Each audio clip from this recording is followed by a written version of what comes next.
Bonjour à toutes et tous. Bienvenue sur cette table ronde où on va parler souveraineté, on va parler données, valorisation des données. On a le plaisir d'accueillir 4 intervenants pour parler de ce sujet. Benoît Pariset qui nous invite à cette table ronde, qui est le directeur général adjoint de DocaPost en charge du secteur public. Thierry Desforges, agriculteur, président de Numagri, expert data au sein du réseau Chambre d'agriculture France. Christophe Miot, éleveur laitier, administrateur du CNIEL et président du groupe Data. Et Florent Géco, conseiller numérique du directeur général de l'Agence des services et de paiement. Je vous remercie en tout cas d'avoir répondu présent à l'invitation de DocaPost. Benoît, je te propose peut-être d'introduire cette session, nous expliquer pourquoi DocaPost aujourd'hui, qui est un acteur de la confiance numérique, se positionne dans le secteur agricole. Oui, merci beaucoup et ravi effectivement d'introduire cette table ronde. Merci Théopold pour la préparation et l'animation. Donc je suis très heureux de pouvoir participer à cette table ronde. Et effectivement pour nous, pour DocaPost, c'était assez comme une évidence en fait de s'investir sur cette table ronde parce que DocaPost, on est positionné, pour ceux qui ne nous connaissent pas, sur la donnée sensible.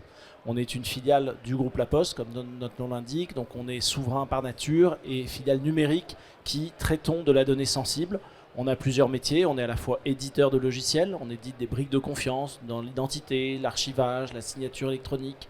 On est également constructeur de plateformes sur mesure et de projets spécifiques pour nos clients. Et puis on fait du conseil dans tout ce qui est data IA.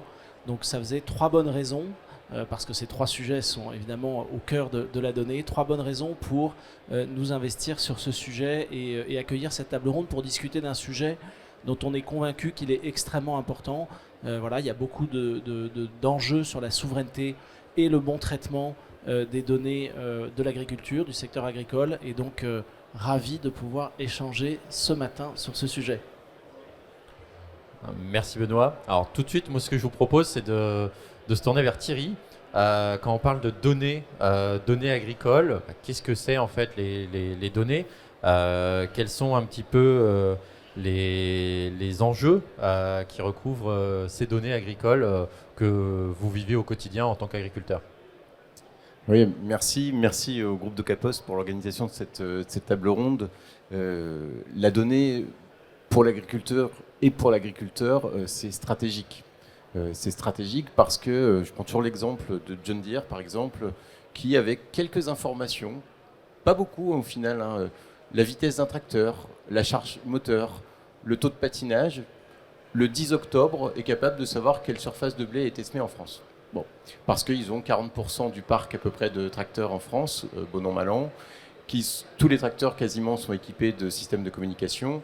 Et en fait, ça revêt un aspect stratégique qui permet en fait de savoir ce qui se passe à l'étranger pour piloter sa politique intérieure.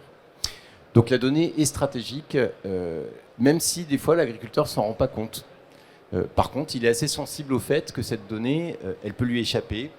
Et du coup, ça peut créer chez lui un sentiment de volonté de conserver cette donnée et de ne pas la partager. Et pour autant, c'est le partage de la donnée même qui va permettre en fait d'avoir une meilleure connaissance du monde agricole, de ce qui se passe en temps réel et du pilotage des politiques publiques. Donc c'est essentiel de partager la donnée. Donc il faut acculturer l'agriculteur à ça, créer des dispositifs qui soient sécurisés et qui donnent confiance dans le partage de la donnée, et puis créer des cas d'usage ou des valeurs d'usage qui vont permettre en fait de créer de la valeur économique autour de la donnée qui est d'autant plus stratégique qu'elle crée de la valeur économique. Et lorsqu'on avait préparé cette table ronde, tu avais parlé du sujet de la saisie des données. Pourquoi l'agriculteur saisit des données? Qu'est-ce qu'il en fait en fait? Alors, l'agriculture, il y a des agricultures, il y a plusieurs métiers dans l'agriculture, il y a l'élevage, les grandes cultures, et puis des cultures spécialisées, etc. Le fait de saisir les informations, il y a une partie qui est obligatoire parce que les agriculteurs touchent de la part de l'ASP des subsides, notamment des aides PAC, et qu'en fait, en contrepartie, on lui demande d'avoir un suivi de ses pratiques. donc des cahiers d'enregistrement. Et s'il y a un contrôle, l'agriculteur doit présenter ses pratiques et ses enregistrements. Donc en fait, il a une obligation légale de saisir. Et à la fois, plus on avance dans le temps, plus les politiques deviennent complexes à comprendre déjà pour les agriculteurs. Mais ça, bon, chez Chambre d'agriculture, on est plutôt bien placé pour accompagner les agriculteurs à comprendre les politiques, mais aussi en temps administratif, que ce soit dans l'élevage ou dans les cultures.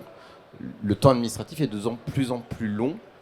Et c'est pas pour rien que, à l'issue des manifestations de 2024, on a eu beaucoup de demandes qui entouraient en fait cette demande de simplification. Et la simplification, elle concerne quoi? Elle concerne la saisie. Donc particulièrement, ou la ressaisie. Et c'est pour ça que nous on demande quelque chose qui s'appelle le DLNUF. Dites-le nous une fois. Oui, l'acronyme expliqué, c'est mieux. Voilà. Dites-le nous une fois, c'est-à-dire qu'on ne veut pas saisir 2 fois les informations. Et je vais donner un exemple, c'est qu'aujourd'hui, on saisit des informations pour Télépac, par exemple, enfin pour la PAC.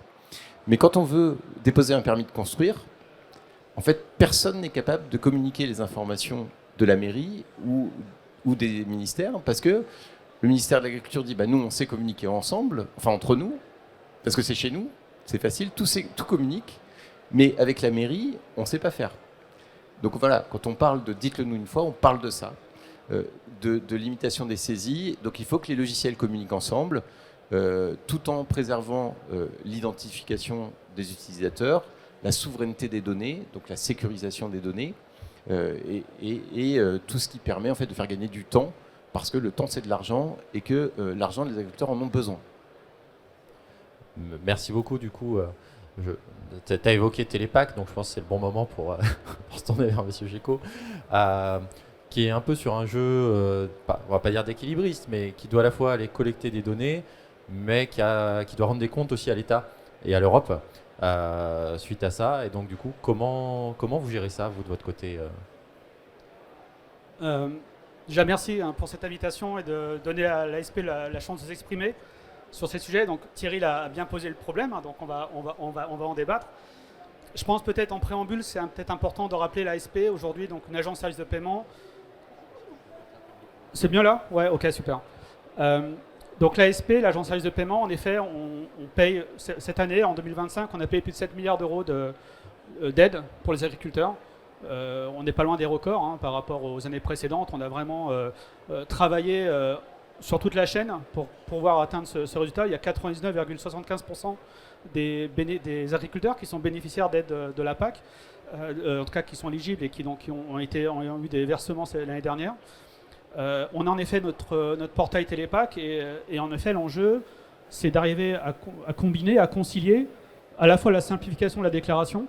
On progresse, je pense qu'il y a des enjeux et Thierry vous l'avez cité, on a participé ensemble à des ateliers avec le ministère pour voir comment améliorer la collecte et la réutilisation des données pour d'autres usages. Donc ça en effet c'est un combat qu'on mène ensemble pour aider au maximum la vie des agriculteurs et de permettre de faciliter la déclaration. Mais de l'autre côté, on est opérateur payeur, le premier opérateur payeur, organisme payeur européen. Je vous disais, on a versé 7 milliards d'euros, on a des engagements, on a un droit européen, une conformité. Et c'est ce qui nous guide aujourd'hui dans notre activité. Il ne faut pas se tromper, on doit sécuriser quand même les fonds publics qui nous sont dotés et qui sont dotés aux agriculteurs. Donc on a tout un processus de conformité que l'on doit en effet appliquer et quelque part faire comprendre et mettre de la pédagogie pour justement que ça soit le plus simple possible pour l'agriculteur. Mais on est dans cet équilibre, en tout cas dans ce devoir de pouvoir justement sécuriser les paiements et aussi obtenir les remboursements de l'Union européenne, parce que c'est des avances qu'ensuite l'État récupère au niveau de la Commission européenne. Donc on a ces enjeux vraiment de qualité des données et de pouvoir justement atteindre ces objectifs. C'est un enjeu. Merci beaucoup en tout cas pour ce retour. Et donc maintenant je me tourne vers Christophe. Il y a un message que Thierry a dit, c'est les agriculteurs ont de la méfiance parce que du coup ça manque de cadre. Et je crois que c'est des éléments que vous, côté du CNIEL, sur lesquels vous avez avancé en tout cas. Est-ce que vous pouvez nous en dire un peu plus ? Alors, avant de commencer, je vais quand même rappeler ce qu'est le CNIEL, si certains ne savent pas. Par contre, mettez bien le micro. On a souvent entendu parler que les produits laitiers sont vos amis pour la vie. c'est en fait une interprofession qui gère de la production jusqu'à la transformation, c'est-à-dire de la vache jusqu'au produit qui rentre dans le rayon du consommateur. On a fait une feuille de route stratégique, France Terre de lait. On a travaillé tous les dossiers environnementaux que le consommateur et ce que le citoyen veut. Et une fois qu'on a eu fait tout ça, la gouvernance s'est tous regardé en disant mais et en fait les données, comment on fait pour avancer plus vite? Et là tout le monde s'est regardé en disant mais en fait on n'y connaît rien, on ne sait pas, il y a des freins.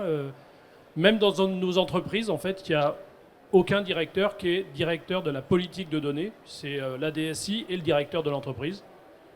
Et en fait on s'est dit on va s'acculturer, on va se mettre autour de la table, agriculteurs, transformateurs, et commerce, et puis on va essayer de voir ce que sont exactement les freins. Alors avec Fanny, mon binôme, on les a mis dans une salle, on leur a dit aujourd'hui vous avez le droit de vous taper dessus, mais en fin de journée on fait des pistes de travail pour sortir grandi. Ça a été assez marrant parce qu'en fait tout est ressorti ce qu'on avait entendu dans les couloirs, mais en factuel. Et en fait la grosse difficulté qu'on avait, qu'on a voulu mettre en avant, c'était comment on fait pour rassurer tous les maillons de la chaîne de la filière, à ce que les données puissent passer d'un collège à l'autre sans qu'il y ait de procès d'attention ou de vitesse plus vite, parce que les agriculteurs avaient peur que les entreprises étaient mieux structurées qu'eux et auraient volé les données. Et en fait, très vite, on a réussi à se mettre d'accord en fait, sur la façon où on devait structurer. On est aidé par le RGPD, on est aidé par le Data Act. Mais en fait, on a dégonflé en fait, la problématique du digital, parce que beaucoup disaient je vais rien y comprendre, ah oui, en fait c'est pas si compliqué que ça, et une fois que j'ai compris, je comprends aussi mon intérêt à ce que ma donnée circule et que j'ai des outils en propre. Alors ça va autant pour l'agriculteur à avoir une aide à la décision, c'est autant pour la transformation à aider à ce que le produit entre le début et la fin de l'usine assurer en fait la qualité, c'est autant pour le nettoyage, pour plein de choses en fait on a besoin de travailler. Le commerce aussi travaille sur le consommateur, la taille du produit, le besoin du consommateur pour qu'on puisse le ramener dans la filière à l'industrie et aux producteurs pour essayer de savoir ce qu'on doit faire.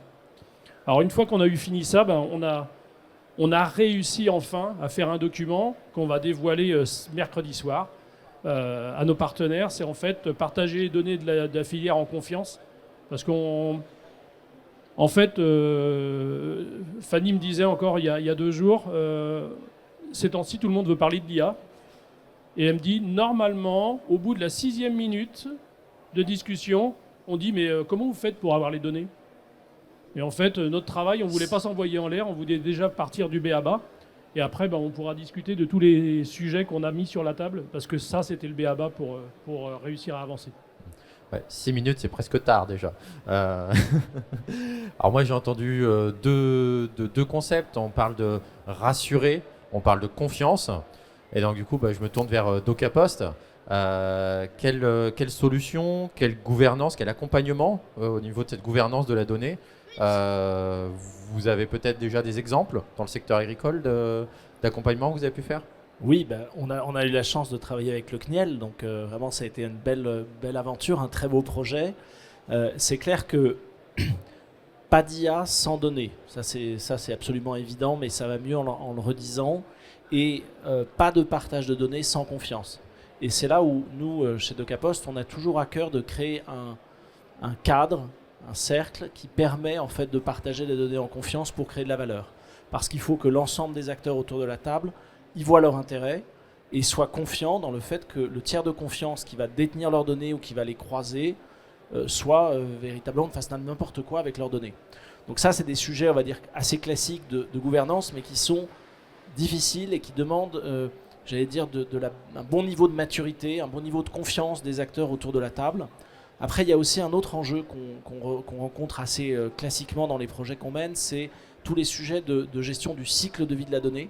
Parce qu'en fait, une chose est de partager des données, une autre chose est de voir comment est-ce que les tombereaux de données qu'on partage vieillissent. Parce qu'il y a des sujets à la fois réglementaires, de purge, on ne peut pas garder les données tout le temps, on ne peut pas les utiliser pour n'importe quel traitement, mais il y a aussi des sujets tout simplement de coût. parce que garder trop de données pendant trop longtemps entraîne des coûts qui sont disproportionnés par rapport à la valeur ajoutée que ça observe, ça génère. Et donc, c'est là-dedans qu'on accompagne nos clients. C'est donc mettre en place ce cadre de confiance pour partager les données et ensuite gérer sur le temps long, parce qu'on est un acteur de temps long, hein, on a de la poste et de la caisse des dépôts qui coulent dans nos veines, donc on est vraiment habitué à conserver et à voir les choses sur le temps long, faire en sorte que ça vieillisse bien. Parce que voilà, on peut mettre en place des choses avec des opérations éclairs et puis après se réveiller 6 mois, 1 an après, 2 ans après, en se disant finalement tout ça a très mal vieilli, cette gouvernance n'a pas fonctionné et on a juste un tas de données qu'on ne peut pas exploiter, qui est absolument inexploitable et qui en plus nous met sur des risques réglementaires. Donc ça, c'est vraiment la deuxième notion que je voudrais mettre en avant, c'est vraiment ce sujet du cycle de vie de la donnée. Et puis enfin, il y a cette notion qui est de dire que quand on partage des données, il faut être très au clair sur l'objectif qu'on poursuit. On a fait un certain nombre de projets, par exemple dans le domaine de la recherche, où on a fait partager des données entre différents acteurs dans un but de recherche. Il est évident que ce n'est pas la même chose que quand on fait un partage de données dans un but commercial ou dans un but d'optimisation de son activité interne. Et ça, il faut être clair dès le démarrage sur quel objectif on poursuit, quel but on vise, et du coup, qui a le droit de voir quelles données et de récupérer quelles données. Donc c'est tout le sujet des règles d'accès et derrière de l'ontologie, évidemment, des données qui sont derrière. Donc voilà un petit peu les projets qu'on mène avec nos clients et avec vraiment un seul point qui nous guide, c'est de ne pas être sur une approche purement technologique, parce que la technologie, elle peut tout faire du très bien au beaucoup moins bien, mais d'être vraiment dans une logique de confiance et de création de valeur sur la base de cette confiance. Merci pour ces éléments. Moi, je voudrais revenir aussi un moment sur... on a parlé là t'as pris l'exemple de John Deere, Thierry. On a beaucoup entendu parler il y a quelques années, déjà le lancement du RGPD. Alors, est-ce que ça s'applique sur mon exploitation? Est-ce que ça ne s'applique pas? Je suis une société unipersonnelle, donc du coup, voilà, ça a été un gros sujet. Il y a eu l'entrée du Data Act dans la foulée. Il y a eu un certain nombre d'initiatives de chartes de bonnes pratiques. Il y a eu la charte Data Agri, le code de conduite européen, dont on a beaucoup entendu parler et dont on entend un peu moins parler aujourd'hui. La question, c'est est-ce que c'est toujours un sujet? J'ai un petit doute sur la réponse. Mais vu qu'on entend un peu moins parler, est-ce que la souveraineté des outils, des données, c'est un sujet? Enfin, et évidemment, c'est un sujet, évidemment. J'étais un poil provocateur. Je pense que tu sais d'où vient la charte Data Agri. C'est un projet Numagri qui a servi de référence pour rédiger le Data Act européen. C'est dire, alors, ça permet aussi de dire cocorico, on a quand même une certaine avance sur ces sujets-là, et c'est tant mieux. Aussi peut-être parce que la France reste une grande puissance agricole, alors de moins en moins, mais elle l'est quand même encore. Il faut qu'on cultive ça encore et qu'on défende ça, mais l'enjeu de souveraineté des données est primordial. La mise en œuvre et l'application du Data Act est pour moi une caution qui permet aussi de déployer les échanges de données, parce que ça rassure l'utilisateur et que le RGPD ne couvre pas les données d'entreprise, malheureusement ou heureusement, c'est des textes distincts. Il y a eu aussi l'IA Act qui précise les choses au niveau européen sur les systèmes d'intelligence artificielle. Donc en fait, on a quand même une batterie de textes juridiques qui permettent d'encadrer ça. Néanmoins, il faut maintenant que ça soit appliqué. Et tout à l'heure, on a parlé d'acculturation. Il va falloir réussir à expliquer ça aux agriculteurs, ce qui est quand même un enjeu. Vous l'avez vécu au CNIEL, et je pense que ça s'est fait pas dans la simplicité. Vous avez bénéficié quand même, vous avez la simplicité, vous l'avez rédigé, mais ce qui a fait que l'élevage est en avance sur son temps en France, moi j'ai le sentiment, c'est le contrôle laitier qui a permis quand même d'accélérer la saisie de données, etc. Ce qui était quand même un des premiers secteurs qui a fait ça en France. Et je pense que vous avez une certaine avance grâce à ça. Donc voilà, maintenant, si on veut partager, il faut sécuriser. On a les textes. Il faut maintenant que le gouvernement, enfin que le juriste du gouvernement mette en œuvre ces textes, qu'il les explique. et puis qu'on les diffuse et qu'on puisse après faire fonctionner les cas d'usage avec ces textes qui sécurisent la donnée. Ouais, très clair. Alors ça parle de texte, il faut les sécuriser, il faut peut-être aussi les outiller. Il faut peut-être s'outiller, alors que ça soit sur la gestion des données. On parlait de consentement, on parle d'autorisation avec le Data Act. Donc il y a un enjeu autour de ces sujets-là. Je ne sais pas qui, Christophe ou Benoît, souhaite enchaîner là-dessus. Peut-être Christophe Non, mais j'aime bien quand on parle de souveraineté parce qu'il y a plusieurs façons de regarder la souveraineté. La souveraineté, c'est vous pouvez fermer les portes et dire de toute façon, je suis gaulois, je reste chez moi. À l'interprofession, nous, on a pris la souveraineté en disant non, on va déjà fluidifier. Et après, une fois qu'on aura fluidifié et qu'on verra comment le modèle économique est en train de se faire, on fera gaffe à la souveraineté. Mais parce que il y en a beaucoup qui ont un peu en tête que la souveraineté, ça va être on ferme tout, et après, comme ça, personne va nous piquer les données, personne va faire le travail à notre place, et en fait, on va faire quoi ? On est juste en train de faire que la concurrence va moins vite que nous, mais en fait, il ne faut pas rêver. Au niveau mondial, ça ira beaucoup plus vite que nous. Donc le but, c'est que nous, on s'est dit, il faut fluidifier, on a 9 bases de données, on a essayé justement de savoir comment elles avaient été écrites, quels droits on avait dessus, comment on pouvait être moteur pour justement que ces données-là, qui nous appartenaient, quels droits on avait pour les échanger là où on en avait besoin. Mais de grâce, la souveraineté, c'est pour aller vite et c'est pour pouvoir s'ouvrir.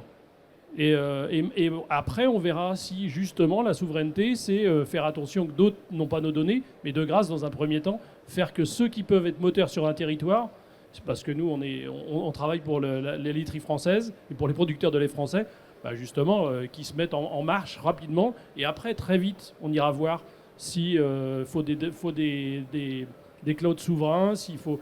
Mais avant tout ça, on a un frein énorme, c'est la circulation de la donnée.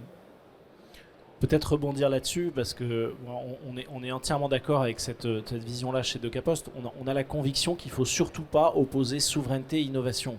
Parce que souvent, c'est le discours, y compris de fournisseurs, on va dire, extra-européens, qui disent « Mais attendez, si jamais vous enfermez vos données, si jamais vous n'avez pas la meilleure solution extra-européenne, vous ne pourrez pas innover. » Nous, on est vraiment convaincus chez Docapost que c'est exactement l'inverse. C'est-à-dire qu'en fait, la souveraineté, c'est être conscient des dépendances qu'on peut avoir à tel ou tel fournisseur, les maîtriser, que ce soit dans un équilibre ajusté, et savoir également pouvoir reprendre possession de ces données si à un moment donné, on veut changer de fournisseur, si on veut changer de solution technique, puisque derrière, évidemment, se cachent des solutions techniques qui souvent sont très complexes, notamment quand on est dans des systèmes interconnectés avec une interopérabilité forte. Donc ça, c'est vraiment pour nous un point essentiel en tant qu'acteur souverain. Docapost 100% détenu par la Poste et donc 100% public. On pense que c'est vraiment arriver à redonner aux acteurs du monde agricole la pleine maîtrise, contrôle de leur dépendance sur les différents acteurs. Mais surtout pas opposer partage de la donnée et innovation avec la souveraineté. Les deux choses sont tout à fait compatibles et ce serait vraiment une erreur que de tomber dans le travers de croire qu'elles s'opposent. Preuve en est le projet dont je vous parlais un petit peu avant, où on a travaillé avec plusieurs semenciers qui donc sont concurrents sur la manière dont ils mutualisent leurs données génétiques pour travailler sur l'amélioration des poids.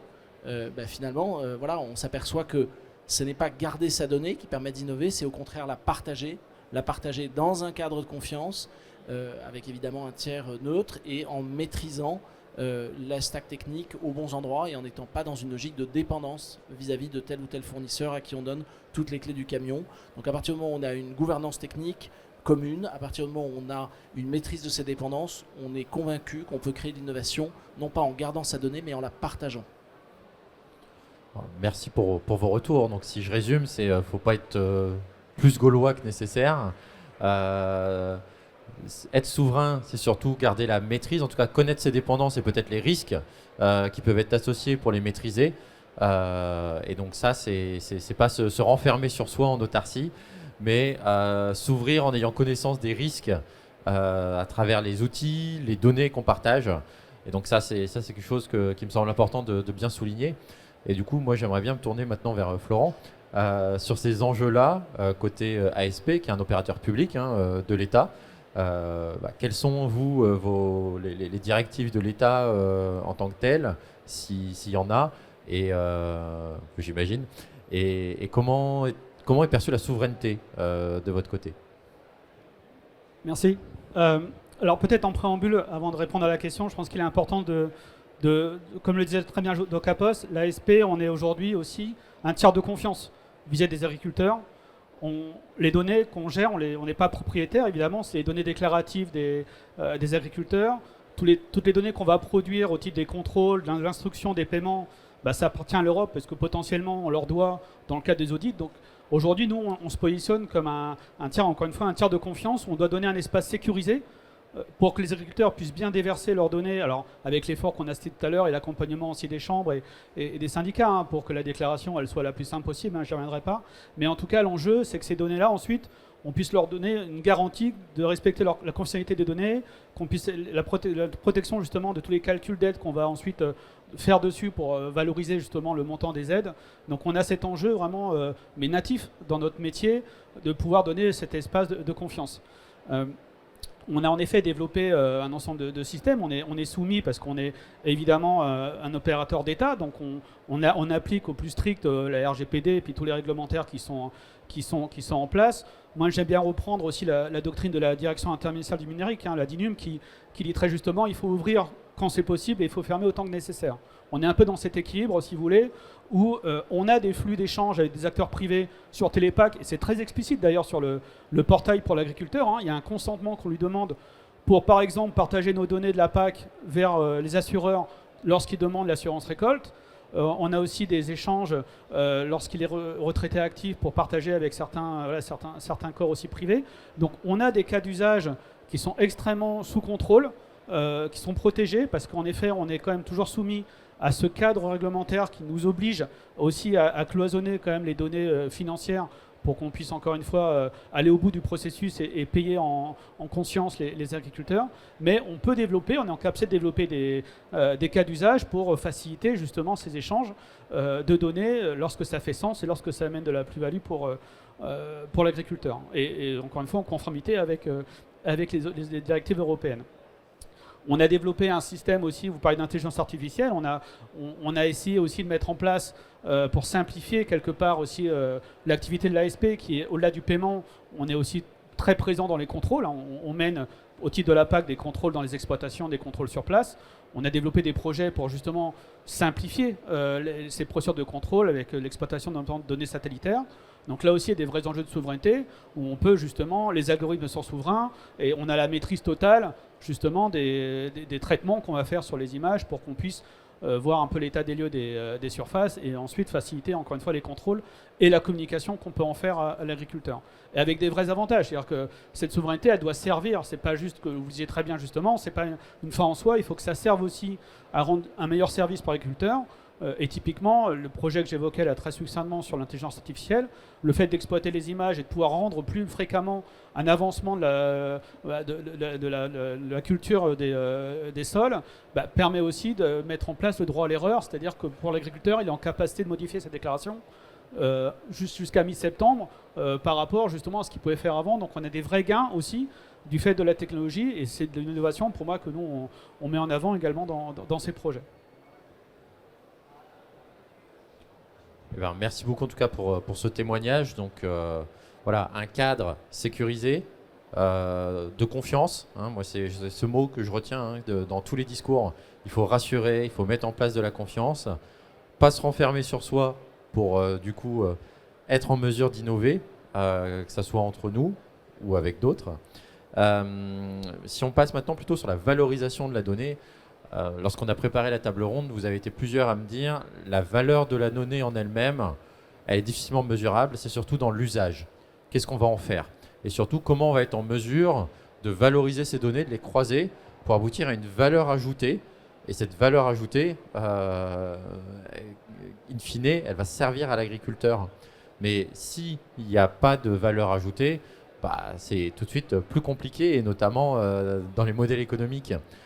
Si on reprend l'actualité sur toutes les plateformes qu'on parlait de valorisation de données ou d'échange de données. Hein. Moi, j'ai quelques exemples en tête. J'avais ApplyFarm qui était dans l'élevage.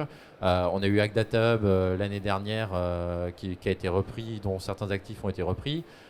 Plus récemment, on a Fast qui est également en liquidation. Et donc, on s'aperçoit qu'on a des difficultés à avoir des acteurs, des opérateurs, malgré les efforts conséquents, hein, parfois investis, de poser un modèle d'un opérateur aujourd'hui d'échange de données ou de valorisation de données, en tout cas qui facilite les croisements de données, pourtant qu'on appelle tous à avoir. Et donc du coup, ça fait partie des... Peut-être Christophe, côté CNIL, qu'est-ce que ça... Vous avez fait une démarche là, pour faciliter les échanges de données. Il y a une super doctrine que j'ai hâte de lire.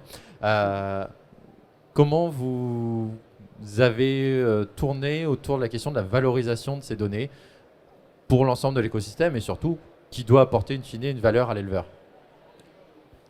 La valorisation, en fait, il y a une chose qu'on s'interdit à l'intérieur du CNIL pour l'instant, c'est de se dire que la compilation de données reste dans les familles. Nous, on doit fluidifier la donnée.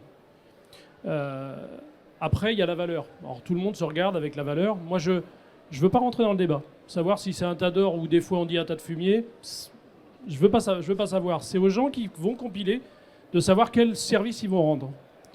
Par contre, il y a au fur et à mesure qu'on avance à travailler à l'intérieur de l'interprofession entre les collèges, il y a des vœux qu'on voudrait. Il y a des vœux Et moi, je voudrais que, allez, je rêve, l'année prochaine, un agriculteur, il se promène autour de la ferme digitale, un agriculteur, il sort de son smartphone et il aille discuter avec une start-up parce qu'elle voudrait des données pour avancer et qu'ils lui disent, bah voilà, moi je suis sur tel outil de consentement, si tu veux telle donnée, tu vas travailler avec eux, tu me les demandes, et moi je suis à l'aise parce que je sais déjà, là en instant T, il va dire je travaille avec un tel, je leur ai donné mes données.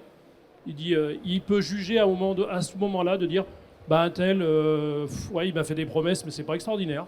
Je m'attendais à beaucoup mieux que ça. Par contre, j'attends quelqu'un d'autre pour avancer, mais de grâce que le frein de la fluidité de la donnée ne soit plus et que l'agriculteur en instant T sache à qui il a donné de la donnée et quel échange il attendait. Parce que personne n'empêche, on parle beaucoup d'argent, mais moi je vois pas beaucoup. Je pense plutôt à de l'échange, à avoir un outil peut-être un peu privilégié par rapport à d'autres. Mais de grâce, l'agriculteur sait en instant T à qui ce qu'il a donné, pourquoi il l'a donné, et que en un clic, une start-up et quelqu'un qui a pignon sur rue puisse demander de la donner et puis travailler pour l'agriculteur. Et là, on arrivera à mettre opérationnellement tout le monde en acte de marche, parce qu'on voit, c'est ce qu'on nous en a soulevé depuis le début, c'est la problématique d'échange, et c'est comment quelqu'un qui a envie de compiler réussit à avoir un modèle économique assez rapidement pour savoir s'il va retomber sur ses pieds. Alors nous, on ne s'engagera pas dans les modèles économiques, mais on fera tout pour que les gens qui veulent les créer soient au plus clair des besoins qu'ils ont pour pouvoir avancer. C'est très clair. Et on avait échangé aussi lors de la préparation sur ce qu'on avait un peu appelé la traversée du désert, c'est-à-dire des outils. C'est-à-dire que on voit bien que les outils, ils ont des modèles, les plateformes ont des ambitions. Comment est-ce qu'on finance un peu cette traversée du désert des outils pour pouvoir y aboutir in fine? Parce qu'on sait bien qu'il faut de la masse pour retomber sur ses pieds. Faut qu'il y ait des flux de données pour pouvoir financer l'outil, le socle qui permet tous ces échanges. Et donc du coup, comment on traverse le désert quand on est acteur de plateformes d'échange de données? Et on a parlé souveraineté, et faut-il se limiter à la France? Parce qu'au final, est-ce que la France est un marché suffisant pour permettre à un opérateur de données de retomber sur ses pattes? Je continue, si vous voulez bien. En fait, on a expertisé tout ce qui était échange de données au niveau européen. On a eu une personne qui est venue de Belgique, qui avait une expertise sur tout le consentement et tout ce qu'elle avait. Eux, ils avaient un outil et il avait une carte européenne de tout ce qui était consentement et qui était lié au milieu à l'agriculture. Et très vite, il y a beaucoup de modèles où la nation a payé. Comme je dis souvent, en France, on a créé des autoroutes. C'était du temps où l'État avait de l'argent. Vous savez, c'était avant. Et où on construisait une autoroute, on dépensait beaucoup d'argent, puis après on se disait peut-être qu'il y aura quelqu'un qui ira dessus et qui la paiera, et un jour ça sera rentable. si l'État avait de l'argent, on leur demanderait ces temps-ci de créer des outils de consentement pour que tout le monde soit à l'aise, ça avance plus vite. Je pense que c'est un temps révolu. Le monde de l'entreprise doit se débrouiller tout seul. Donc il va falloir massifier, que les gens qui soient bons, qui arrivent à créer un modèle économique où les entrepreneurs s'y retrouvent rapidement, ils auront pignon sur rue. Alors je m'excuse, ça sera un challenge et puis c'est à celui qui ira le plus vite, mais ce qui n'empêche que celui qui arrivera à mettre un modèle économique en place, nous on a des demandes d'entreprises pour aller vite, parce que le consentement devient une problématique, pour passer la communication en fait du produit, de la production jusqu'au rayon des magasins. On a besoin d'aller très vite et on freine parce qu'on n'arrive pas à avoir les consentements, on les met en papier et ça devient insupportable. Et en fait, ça va être à celui qui arrive à faire quelque chose de fluide, rapide, ergonomique. Et parce que en fait, tout le monde se pose la question, tout le monde a un peu mangé chaud parce qu'a voulu investir et s'est retrouvé le bec dans l'eau. Mais maintenant, c'est un besoin et je pense que le monde du digital agroalimentaire et agricole est mature et a un besoin. Maintenant, il y a besoin de le quantifier et d'avancer vite. Peut-être simplement une réaction par rapport à ça. C'est sûr que ce sujet des espaces de partage de données, il est clé parce que c'est ce qui permet effectivement d'avancer. Moi, j'aime bien l'expression que tu as utilisée, la vallée de la mort. On va dire comment est-ce que je finance cette étape qui est absolument clé, dans laquelle on a trouvé finalement un cas d'usage, on a trouvé une application, mais elle n'est pas déployée de manière suffisamment massive pour faire un modèle économique soutenable. Et donc là, moi, je pense que c'est tout là où les acteurs publics peuvent intervenir, parce que financer cette partie-là, c'est leur rôle. Mais il faut que dès le démarrage, il y ait un cas d'usage clairement identifié, monétisé, sinon ça ne fonctionne pas. La seule condition, j'allais dire, pour mettre un volet subventionnel dans cette période, comme vous le rappeliez, de contraintes budgétaires extrêmement fortes, c'est qu'on ait un cas d'usage clairement monitoré et clairement monétisé, et qui permet, et là où la subvention publique peut intervenir, c'est de permettre le temps du déploiement et du passage à l'échelle. Mais s'il n'y a pas de cas d'usage qui crée de la valeur et sur lequel quelqu'un est prêt à payer dès le premier jour, là c'est très compliqué, et on voit que les modèles où, pour reprendre votre parallèle, où on crée des autoroutes, on crée des infrastructures sans avoir de l'usage dès le premier jour, ça ne fonctionne pas. Ça ne fonctionne pas dans la donnée, tout simplement aussi parce que le parallèle avec les autoroutes est intéressant, parce qu'en fait on n'a même pas le temps d'amortir l'infrastructure technique, qu'on est déjà dans une autre étape technologique, et que donc on se retrouve avec une autoroute obsolète et qu'il faut reconstruire un autre type d'autoroute à côté. Et donc ne serait-ce que par cette accélération des cycles technologiques, en fait ce n'est pas possible de fonctionner comme ça. Merci en tout cas pour cette réaction à chaud. Quand on parle du coup, alors l'ASP n'est pas financeur public, donc on ne va pas se tourner vers vous pour aller chercher des financements. Enfin, je peux juste peut-être faire un complément malgré tout, c'est que certes l'ASP en effet on n'est pas un opérateur d'intervention de données, ça c'est clairement pas notre position. Par contre, comme d'autres opérateurs, on met à disposition les données. Ce qui est important dans le télépack, l'agriculteur il doit dessiner sur sa parcelle ce qu'il va cultiver pour bénéficier d'une aide. Voilà, on a le référentiel parcellaire graphique, donc le RPG, qui est un bien commun des données de haute valeur, qui a été mis dans la directive Open Data en 2016. Et aujourd'hui, l'IGN, alors c'est pas l'ASP, mais on est dans la cousinerie, on est en effet fournisseur de données qui permettent ensuite de mettre en place des plateformes avec des données de la qualité, parce que ce qu'on donne aussi, c'est, je pense, ce qui est important pour l'État, c'est de rendre des données de qualité qui permettent à d'autres de pouvoir les exploiter, les agréger et les valoriser sur des usages peut-être en effet plus privés. Vous avez raison de le souligner, hein, le registre parcellaire graphique, le RPG, qui est le contour des parcelles une fois qu'il a été validé, il me semble. Hein. C'est pas les déclarations, c'est une fois que c'est validé et acté. C'est pour ça qu'il y a un peu de délai sur la mise à disposition par rapport aux déclarations, qui souvent nous embêtent en tant qu'acteur privé. On aimerait bien avoir la donnée tout de suite. Mais bon, ça c'est le process qui est comme ça. Donc voilà. Après, on sait que les équipes de l'IGN travaillent très très vite pour le mettre à disposition. Et donc ça, c'est des données souvent qu'on va trouver notamment en open data. Et il faut le rappeler que la France a la première place sur l'open data depuis plusieurs années. Et c'est un acteur qui pousse énormément sur l'open data et qui permet un certain nombre d'usages dans le monde du privé et donc des collaborations publiques-privées sur la base de ces données. Je pense que c'est important de le rappeler aussi, tous ces éléments. Moi, je voulais revenir un petit peu sur l'aspect, on a parlé France. Je pense qu'au niveau de la France, il y a aussi l'Europe. Et au niveau de l'Europe, il y a deux éléments clés. Il y a un projet qui s'appelle CEADS, qui au niveau agricole est assez impactant et important.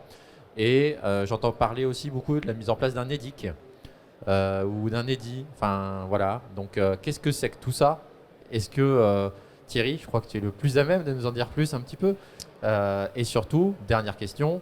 On a entendu parler de Numagri. Numagri s'est réinventé, notamment, il me semble, en lien avec ces deux projets. Ou en tout cas, il y a des connexions à faire. Est-ce que tu peux nous en dire plus? Oui, alors ça fait beaucoup d'informations. CEADS, c'est quoi? C'est un projet qui était piloté par Agdata Hub, en tout cas dont l'émergence a été pilotée par Agdata Hub. Avec l'issue qu'a connu Agdata Hub, le projet a évolué. C'est quoi? C'est un espace de données européen. L'idée, c'est de faire émerger des cas d'usage à l'échelle européenne. Camille, qui travaille à la Chambre d'agriculture sur ces sujets de cas d'usage, notamment à l'échelle européenne, pourrait en parler beaucoup mieux que moi. J'espère tout à l'heure qu'elle en dira un mot, peut-être dans la période de questions du public, mais surtout pour dire où ça en est pratiquement. Mais l'idée, c'est de faire émerger ces cas d'usage à l'échelle européenne. Moi, je vais en prendre un. C'est qu'un agriculteur aujourd'hui, c'est une société qui est franco-française. La plupart des agriculteurs ont des sociétés qui sont très bornées géographiquement. Bon, dans 10 ans, dans 15 ans, est-ce que c'est dit ou pas dit que l'agriculteur aura peut-être quelques parcelles en Allemagne ou quelques parcelles en Espagne, ou qu'il aura créé des liens avec une entreprise qui est... parce qu'on partagera une moissonneuse-batteuse, ou parce qu'on partagera... parce qu'il faudra encore plus optimiser les pratiques, etc. D'accord, mais comment est-ce qu'on fera pour respecter les réglementations en Espagne, en Allemagne, en France, sans être obligé d'avoir 3 fois des logiciels différents qui traitent de sujets différents? Bon, ça, typiquement, c'est un cas d'usage qui peut être émergent. Il y en a plein, Camille pourrait en parler beaucoup mieux que moi. Mais CEADS, le projet, c'est ça. Et que ce soit plutôt... C'est financé par l'Europe, donc que ce soit plutôt avec une dimension, un prisme public, dans le partage public. Donc dans l'économie d'open source. Ça, c'est CEADS. L'EDIC, c'est l'étape d'après. C'est cet espace, enfin en tout cas c'est cet outil d'échange, de partage de données qui est du coup 100% public, qui est un outil mis à disposition par l'Europe, à disposition des États membres et des parties prenantes qui sont des acteurs économiques lambda. L'état d'avancement de l'EDIC, et on a une chance, c'est que l'EDIC Agri-Food sera piloté par la France, par Étienne Achille du ministère, et sera à Paris. C'est une chance inouïe pour l'agriculture de l'avoir chez nous, sachant qu'à chaque fois qu'on crée un EDIC, je crois, je vais peut-être dire une bêtise, mais je crois qu'il faut 7 États membres pour pouvoir valider la création d'un EDIC. Donc il y en a plusieurs des EDIC, il y en a dans le tourisme, il y en a sur les communs numériques, il y a plusieurs EDIC qui sont créés, déjà existants, et l'EDIC Agri-Food qui est en train d'être créé, qui va faire rayonner en tout cas. Donc moi j'imagine un petit peu la suite, c'est que les travaux de CEADS vont servir aussi à alimenter cet EDIC. Et c'est un peu ça l'idée de demain. Donc si on met ça en parallèle avec ce que l'Europe vient d'annoncer il y a quelques semaines sur la création d'un business wallet européen, la boucle est bouclée. Les outils vont quand même, on parlait de démarche publique, d'investissement public, il ne se fait pas forcément à l'échelon français ou moindre à l'échelon français, mais il se fait à l'échelon européen. Et je pense que c'est bien d'avoir ce regard européen pour à la fois écraser les coûts, à la fois permettre d'avoir une vision européenne sur la production de données ou la valorisation agricole à l'échelle européenne, parce qu'on reste quand même agriculteur européen, ça ne veut pas dire qu'il ne faut pas challenger le système. On a des vrais sujets sur la réglementation, les écarts d'interprétation, les surtranspositions, etc. Mais ça, c'est du politique et ça doit être traité aussi. Mais en tout cas, je pense que c'est important en tant qu'agriculteur de se projeter sur une agriculture européenne forte, qui soit forte avec le monde extérieur, qui soit forte à l'intérieur, et puis qui puisse fonctionner. Voilà. Merci en tout cas pour cette vision aussi un petit peu qui est je pense que ça a été assez dit, hein, mais la France est au pilotage de cette édique et donc ça c'est aussi une force, hein, à ce niveau-là. Il me semble que la France a aussi collaboré, hein. Je pense que sur le projet évoqué de l'ASP, c'était un projet européen, il me semble. Si vous pouvez peut-être nous en dire un peu plus. En tout cas, ce qu'on peut dire, c'est qu'on ne peut travailler aujourd'hui que parce que l'Europe nous pousse, hein, sur des projets. Là, j'évoquais tout à l'heure, on a mis de l'intelligence artificielle pour le traitement des images et pour simplifier nos processus. Mais c'est avant tout parce que c'était une directive européenne de la PAC de mettre en place un monitoring presque en temps réel des surfaces. Donc en effet, c'est quand même l'Europe qui pousse, je pense, dans les investissements et qui va nous aider peut-être à atteindre les objectifs qu'on vient de partager. Donc on approche de la fin. Christophe. Non, je voulais juste dire l'EDIC. Pense à le micro bien. Non, je voulais juste dire sur l'EDIC, en fait, on a la ministre de l'Agriculture début janvier qui a fait venir toutes les organisations agricoles autour de la table en disant elle a utilisé des mots forts, on est sur une guerre alimentaire. Et je pense que l'EDIC est juste au moment une arme où il ne faudra pas s'éparpiller parce qu'on est là, elle doit être au service de la souveraineté de l'Europe. Et quand on parle agri-food, c'est vraiment servir la population et servir le monde agricole pour être le plus performant possible. Et je pense que la vitesse et les premiers sujets qui vont être pris doivent vraiment aller à répondre dans ce qu'on a fait là, ce que la ministre a voulu, c'est-à-dire, et ce qu'on veut nous, c'est pas se retrouver. Il n'y a aucun dictateur, il y a aucun roi qui a réussi à tenir devant une population qui était affamée. Et on peut avoir demain du terrorisme sanitaire, il y a plein de choses qui pourraient faire qu'à un moment donné on soit en faiblesse. Il faut absolument que l'EDIC et le financement de l'Europe servent rapidement ces sujets-là et qu'on ne s'éparpille pas sur on a besoin mais c'est un peu du superflu. Il faut vraiment, pour moi, quand on regarde ça, on doit vraiment être dans le performant rapide. Et heureusement, la France, qui est une nation de production agricole, aura quand même l'aura sur ce domaine-là en mettant un haut fonctionnaire à la tête et aux manettes de ces choses-là. Merci de la précision, hein, et je pense que tu fais très bien de le rappeler et je sais qu'en tant qu'élu, c'est des choses auxquelles vous saurez aussi rappeler si besoin, porter ces messages au plus haut. Benoît, peut-être un dernier mot avant que je conclue sur un cas d'usage opérationnel de valorisation de données sur lequel on pourrait réagir. Ça a parlé wallet aussi peut-être. À ce niveau-là, qu'est-ce que ça vous inspire? Oui, moi peut-être pour revenir sur un sujet qui est la simplification des démarches, parce qu'à un moment donné, pour entraîner, c'est ce qu'on disait au début de la table ronde et pour boucler la boucle, c'est-à-dire qu'à un moment donné, tout démarre de la manière dont on rentre les données, dont on capte les données, et où on entraîne en fait l'adhésion de ceux qui produisent les données primaires, comme on dit dans le jargon. Et ça, je pense qu'il y a vraiment, vous partagez les expérimentations qu'on fait avec notamment les chambres d'agriculture sur la manière dont on peut simplifier les interfaces entre les agriculteurs, les chambres, pour être dans la logique de dites-le nous une fois, mais aussi être dans des ergonomies et donc dans des usages qui sont facilitants. Parce qu'à partir du moment où on a des ergonomies et des usages facilités, on va dire la donnée est beaucoup plus facile à rentrer, la donnée est beaucoup plus facile à partager.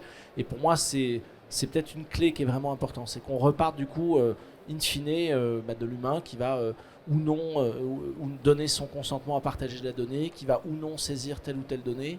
Et pour moi, il y a vraiment cette logique de re-engineering, c'est même pas tant de process, c'est de scénario d'usage et de design qu'il faut vraiment avoir en tête si on veut gagner cette bataille du partage de la donnée agricole et de sa valorisation dans un cadre souverain pour créer de la valeur. Bien, merci beaucoup. Moi, si je dois retenir quelques éléments de cette table ronde, hein, je leur ai dit, le mot, ça a été confiance et rassurer. C'est-à-dire être en mesure de rassurer. Alors rassurer, on a parlé souveraineté, mais surtout maîtrise des usages, maîtrise des risques sur les outils, sur les échanges de données, pour être en mesure de rassurer toutes les parties prenantes, que ce soit celui qui va utiliser les données, qui aura bien des données accessibles facilement, avec un modèle économique qui sera capable aussi lui également de trouver rapidement, hein, ça, on en a parlé, mais aussi rassurer les personnes qui travaillent et qui captent ou qui accompagnent ces données-là. On parle des agriculteurs, hein, on parle de leurs partenaires du quotidien, les contrôles laitiers en font partie, les conseillers, quels qu'ils soient, coopératives, négoces, chambres d'agriculture, qui travaillent au quotidien avec les agriculteurs et qui à un moment même parfois co-construisent, hein, on va dire aident à la collecte des données, à cette valorisation et surtout aident aussi à l'acculturation. Je pense qu'on a un vrai sujet autour de la culture de la donnée, des éléments on va dire de souveraineté, voire même de cybersécurité, hein, des fois, hein, sur la sécurité de cette donnée, quels sont les bons gestes pour éviter que cette donnée potentiellement fuite ou puisse être altérée. Et je pense qu'il y a un travail aussi d'accompagnement de la part des structures sur justement l'acculturation. Voilà, est-ce qu'on s'assoit sur un tas d'or ou un tas de fumier, j'aime beaucoup cette image. Et c'est de se dire, parce qu'à un moment c'était ça, vous êtes assis sur un tas d'or, ça vaut très cher. En fait, si la valeur est dans l'usage et que la donnée ne circule pas et qu'il n'y a pas d'usage, la valeur elle reste limitée. Et est-ce qu'on s'assoit sur un tas de fumier, j'en sais rien, mais en tout cas le stockage de la donnée ça coûte cher. Ça coûte cher, c'est pas anodin, il y a des cycles de vie de la donnée. Une donnée, elle a des durées de péremption, il y a des réglementations qui s'appliquent sur les durées légales de conservation de ces données. Et ça fait partie des éléments qu'il faut qu'on prenne en compte. Le deuxième sujet, c'est de se dire qu'il y a quand même des éléments, l'exemple de John Deere pour moi est assez parlant, hein, de dire que si on n'a pas cette maîtrise, il y a d'autres personnes qui prendront la maîtrise pour nous. Et on a des sujets à faire porter. Alors on a la chance d'avoir les armes peut-être, on a parlé de l'EDIC, on a parlé de structuration dans les filières avec le livre blanc, le guide, je ne sais pas comment vous l'appelez, mais en tout cas pour accompagner ces démarches-là, rassurer encore une fois et poser un peu les règles du jeu en disant voilà comment nous, on veut collaborer entre nous et peut-être qu'il y a des sujets qui sont importants mais qu'on ne pourra pas traiter tout de suite parce que générons de la valeur, générons de l'usage. Et ensuite, on ira régler les petits tournevis là où il faut. Et ça, je pense, c'est un élément important, c'est de dire l'innovation ne doit pas être freinée. Il faut qu'on avance et il faut aller créer de la valeur. Et enfin, le dernier sujet, c'est que, faudra qu'on bosse ensemble. Hein. Non, mais c'est bête à dire. Mais un acteur ne pourra pas aujourd'hui travailler seul dans son coin et on aura besoin de travailler public et privé. Alors, est-ce que l'ensemble des cadres sont posés? Je ne sais pas. Je pense qu'il y a encore des sujets sur lesquels on peut s'améliorer. Mais en tout cas, j'ai l'impression qu'il y a quand même une bonne volonté de tout le monde de travailler ensemble. Et ça reste une des forces de l'agriculture française. Hein. C'est la capacité à fédérer, à se réunir pour pouvoir justement traiter de ces sujets d'importance. Voilà. Donc, je ne sais pas s'il y a un dernier mot, une réaction parmi nos intervenants. Sinon, on va passer peut-être à une ou deux questions dans la salle. Et puis après, je vous inviterai à continuer les échanges autour d'un cocktail. Théopold, peut-être un dernier mot. Moi, c'est quelque chose qui me tient particulièrement à cœur, c'est que sur ces sujets de données, de souveraineté des données, il faut toujours les inscrire sur le temps moyen et long terme. Parce qu'en fait, c'est des sujets qui sont quand même compliqués, dans lesquels la création de la valeur, elle se fait sur la durée. Et donc vraiment, c'est peut-être le dernier mot qu'on n'a pas prononcé de toute cette table ronde et que je trouve qu'il manque, c'est qu'à un moment donné, il faut réfléchir moyen et long terme et parfois arbitrer par rapport au court terme. C'est vrai que c'est difficile, mais sinon la complexité des systèmes d'information, la complexité des systèmes de vie de la donnée, la complexité et les coûts d'une gouvernance de la donnée font qu'il faut à un moment donné s'inscrire sur un temps qui est suffisamment long parce que sinon ça ne sert à rien, on dépense juste de l'argent pour faire des ronds dans l'eau. Oui, je voulais juste rebondir, mais en deux mots. Tu as dit, Théopold, il va falloir travailler ensemble. Et en fait, je profite d'avoir des gens qui s'intéressent beaucoup à ces sujets-là pour faire aussi un peu la promo de ce que nous on a appelé Numagri 2030, cette association qui, à l'échelle nationale, a l'ambition de vouloir élargir notre réseau de membres pour pouvoir répondre à ces questions et que tous ceux qui ont des cas d'usage ou des ambitions sur des cas d'usage ou qui veulent alimenter ce système de partage de la donnée nous rejoignent parce que c'est ensemble qu'on va réussir à traiter ces sujets-là et surtout à améliorer la performance économique des modèles parce que tu l'as dit, ça a été dit plusieurs fois, les modèles souffrent parce qu'ils ne sont pas assez déployés. Et voilà, donc il faut absolument qu'on arrive à faire grandir cette communauté autour de Numagri. Donc voilà, c'est un message que je lance, mais c'est une bonne conclusion aussi, parce qu'on invite aussi l'État à rejoindre voilà, tous les acteurs qui veulent favoriser tout ça. Dans le même sens, en fait, on est une interprofession où on n'est que des entrepreneurs, agriculteurs, transformateurs, et aussi dans les magasins, vous avez beaucoup d'indépendants qui tiennent des entreprises. Il y a une chose qu'on sait, c'est que pour entreprendre, il faut de la confiance et de la pérennité, ce que vous avez dit là. Et en fait, ce qu'on est en train de faire, et le terreau qu'on essaye de faire dans l'interprofession, parce qu'on sait que les données seront un passage obligé pour aller mieux et encore plus vite, et vous avez vu tout ce que j'ai dit depuis le début, en fait, c'est réussir à réassurer un entrepreneur à un moment donné pour qu'il crée un modèle économique qui soit à l'aise avec, et que les gens qui lui font confiance sont aussi confiants d'avoir une entreprise en face d'elle qui va répondre à ses besoins et qu'elle est prête à investir. Et je pense que ça, c'est le maître mot qu'on a aussi dans l'interprofession, c'est de créer des modèles économiques durables. Donc, un dernier mot rapide pour dire qu'évidemment, on souscrit en tant qu'opérateur d'État sur cette initiative. Et je dirais juste, on parlait de souveraineté, on parlait de guerre alimentaire. Enfin, je parlais de souveraineté alimentaire parce qu'il ne faut pas qu'on perde la finalité aussi de ces données. Enfin, c'est juste pour... Il ne faut pas qu'on perde de vue, en effet, les besoins et à quoi ça va servir de justement ces travaux qu'on va mener ensemble. Voilà. Eh ben, merci. On a du temps pour une question, un complément. Alors, allez, 2. C'est parti, on fait vite, s'il vous plaît. Oui, il y a eu une petite anecdote sur John Deere en introduction.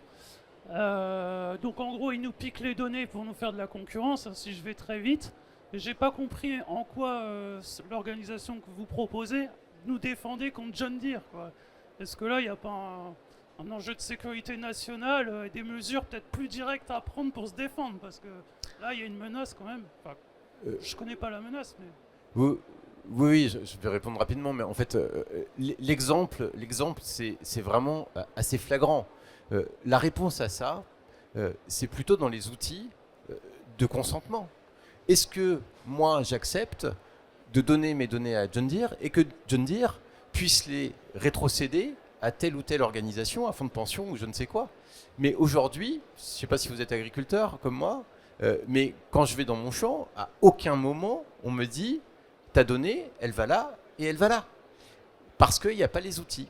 Donc il faut absolument qu'il y ait ces outils et en fait, on doit se structurer pour répondre de manière appropriée et d'ailleurs y compris juridiquement pour surtout se protéger de ça. Et qu'il y ait des amendes qui soient, donc ça va être mis en place tout ça, qu'il y ait des amendes qui soient fortes et qui soient rédhibitoires. Parce que si effectivement il y a des usages qui sont faits des données qui vont à l'encontre des intérêts stratégiques souverains, il faut pouvoir répondre de manière adaptée. Bonjour et merci beaucoup pour cette table ronde très intéressante. Je suis Camille Coy, je travaille aux chambres d'agriculture, notamment sur la valorisation des données et je suis impliquée dans le projet CEADS que Thierry a très bien décrit. Et je suis ravie parce qu'un certain nombre d'éléments qui sont ressortis aujourd'hui sont clairement au cœur des problématiques de CEADS, notamment bien entendu les questions du modèle économique. Dans ce projet, nous sommes accompagnés notamment par l'Université Dauphine qui nous aide à construire au sein de cas d'usage. Dans la démarche préconisée ici aussi, on commence concret, on fait une preuve et ensuite on passe à l'échelle. Et cette transition de modèle économique entre le modèle à court terme et le modèle à long terme, je trouve, pose une question importante, celle de l'innovation, puisque le secteur évolue en permanence. Donc, pour un modèle à long terme, on doit pouvoir suivre les évolutions. Pour ça, il faut de la R&D. Et moi, ce qui m'interroge, c'est quelle synergie, quelle place des synergies entre le public et le privé, vous voyez, en termes de développement? Oui, je peux prendre cette question-là parce que nous, on est un acteur un peu hybride d'Ocapost. On est 100% capitaux publics, donc on est un acteur public, mais en même temps, on est une société privée. Donc voilà, c'est un peu la beauté du truc. Moi, je crois à titre personnel beaucoup à ces collaborations et au fait que justement tout le secteur, on va dire parapublic, peut jouer un rôle clé dans cette transformation. On l'a dit tout à l'heure, l'État a des sujets quand même assez régaliens à traiter qui sont extrêmement structurants, extrêmement complexes. On voit bien qu'il y a tout un écosystème dont font partie des chambres qui aujourd'hui ont besoin de continuer à se structurer, à se développer sur ce sujet de la donnée. Donc je pense que voilà, il y a une mayonnaise pour reprendre cette expression, à créer, qui est extrêmement vertueuse entre public et privé, et avec un rôle clé des acteurs associatifs ou parapublics qui gravitent autour. Eh ben, merci beaucoup en tout cas pour cette table ronde. Le timing sonne de notre côté. En tout cas, on sera ravis de continuer les échanges avec vous. Je pense qu'il y a pas mal de sujets et les bons interlocuteurs sont là pour en discuter. Donc, au plaisir d'échanger avec vous. Et encore un grand merci à toutes et à tous pour votre présence.